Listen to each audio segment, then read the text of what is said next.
इसके ऊपर तो मंथन और चिंतन करने की जरूरत है, सुनने की जरूरत नहीं है, इंप्लीमेंट करने की जरूरत है। और ये ऐसी समस्याएं हैं जिसका प्रभाव कोई शिक्षा जगत का स्कॉलर है उसके ऊपर भी फर्क पड़ रहा है, सरकार के अंदर कोई मंत्री वजीर है उस पर भी पड़ रहा है,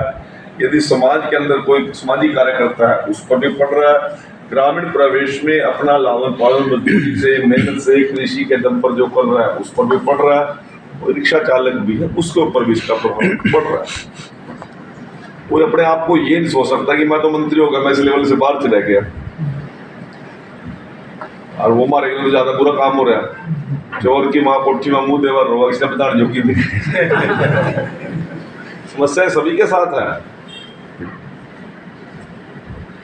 सामान्य परिवार को कहीं ना भाई ना ताऊ ना चाऊ चाचे ना बगड़ में बस्ती बख्शी ना जाकर कह भी ले, हम किसको कहें अपनी समस्या ना भाई मंत्री समझ सकते हो। लोग तो हमारे अंदर बहुत कुछ देखते हैं ना, ऐसा नहीं है कि कोई समस्या से पीड़ित नहीं है। और जब समाज के ऊपर कोई घटना घटती है, मैं तो कल परसों बात कर रहा था, 5 दिन बारिश लेट हो जाए ना जी, किसान को दिक्कत होती होगी, मजदूर को दिक्कत होती होगी, आदमी को दिक्कत होती होगी, टेंशन तो सरकार में होती है। 5 दिन बारिश लेट हो जाए, 1 घंटा लगातार बारिश पड़ जाए, जितनी भी टेंशन हो जाए, एक मतलब वो छुई मुई का बहुत होता है ना, सरकार वो होती है उसको अंगली करता गिल्ली मुरझा से जाओ बेटा सुन जाता है और पीछा आता है लोग फिर खेल जाता है। सबसे ज्यादा संवेदनाएं सरकार में होती है, परंतु लोग समाज के बीच में चर्चा चलती है संवेदना नहीं सरकार को, संवेदनीय सरकार है ये, सुन भी नहीं किसी, कुछ लिमिटेशंस है। जब हम उस पक्ष में नहीं थे तब हमें भी लगता था कुछ नहीं फर्क पड़ता, आज जब उस कुर्सी बैठे तो बहुत कुछ फर्क पड़ता। तो इसलिए इन घटनाक्रम का समाज पे प्रभाव तो पड़ता ही है, परंतु सरकार पे प्रभाव पड़ता। सरकार ABCD किसी की भी,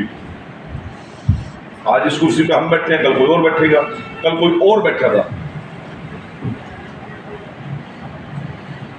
तो ये मुद्दे सामाजिक हैं,